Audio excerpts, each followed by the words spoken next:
Myra media megastar Chiranjeevi గారు ప్రచారంలో పాల్గొంటారా? Janasena party పెట్టినప్పటి నుంచి కూడా అందరిలోనూ ఇదే క్వశ్చన్. ఇక అలాగో జనసేన అధినేత పవన్ కళ్యాణ్ గారు ఆయన పార్టీ ఈసారి ప్రత్యక్షంగా రాజకీయాల్లో పాల్గొంటుంది కాబట్టి ఇప్పటికీ ఎంతోమంది సపోర్ట్ అటు మెగా ఫ్యామిలీ నుంచి కానీ లేకపోతే మెగా అభిమానుల నుంచి కానీ సపోర్ట్ మొత్తం జనసేనగా ఉందండి. మొన్న మధ్య వరుణ్ తేజ్ గారు కూడా పార్టీకి కొంచెం ఫండ్ ఇవ్వటం, తర్వాత బాబాయ్ ఎప్పుడైనా పిలిస్తే నేను వెళ్తాను అని చెప్పేసి రామ్ చరణ్ గారు చెప్పటం, నిహారిక గారు కూడా ప్రచారానికి సై అంటాం. వీళ్ళందరూ ఓకే, మరి మెగాస్టార్ చిరంజీవి గారు తమ్ముడికి ప్రచారానికి సహాయపడరా? ఒక పక్కన ఆయనేమో రాజకీయంగా ఒక్కొక్క మెట్టు అలా దూసుకెళ్ళిపోతున్నారు.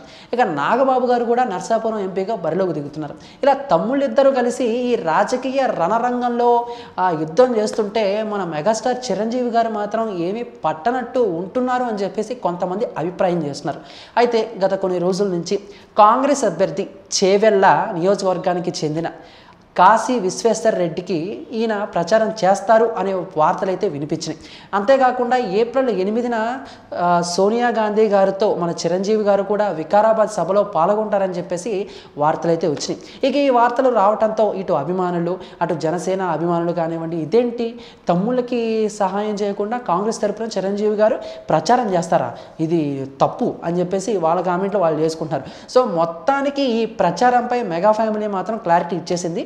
చిరంజీవి గారు ఇప్పుడు ఎన్నికల్లో ఎటువంటి ప్రచార సభలో పాల్గొనరు, ఆయన ఎన్నికలకి దూరంగా ఉంటున్నారు. దీనికి కారణం సైరా నరసింహారెడ్డి షూటింగ్లో చిరంజీవి గారు బిజీగా ఉండటమే అనే దానిపైన క్లారిటీ ఇచ్చేశారు. సో మొత్తంగా చూసుకుంటే చిరంజీవి గారు అటు కాంగ్రెస్కే కాదు కదా, ఇటు తమ్ముళ్ళకి కూడా ప్రచారానికి సపోర్ట్ చేయరు అనేది కూడా స్పష్టంగా అర్థమవుతుంది. కాబట్టి ఈసారి ఎన్నికలకు మెగాస్టార్ చిరంజీవి గారు దూరంగా ఉంటున్నారు. కాంగ్రెస్కే కాదు జనసేనకు కూడా ఆయన సపోర్ట్ చేయట్లేదు అనేది మాత్రం స్పష్టంగా అర్థమవుతుంది. మీకు కూడా అర్థమైంది కదా. సో మరి దీనిపై మీరేమంటారు అనే అభిప్రాయాన్ని కామెంట్ రూపంలో తెలియజేయండి. ఈ వీడియో మీకు నచ్చితే లైక్ చేసి అందరికీ ఇచ్చేలా షేర్ చేయండి. ఇటువంటి పొలిటికల్ ఇంట్రెస్టింగ్ టాపిక్స్ మీ హోమ్ పేజ్పై రావాలి అనుకుంటే మైరా మీడియాని సబ్స్క్రైబ్ చేసుకోవటం మాత్రం మర్చిపోకండి. Thank you.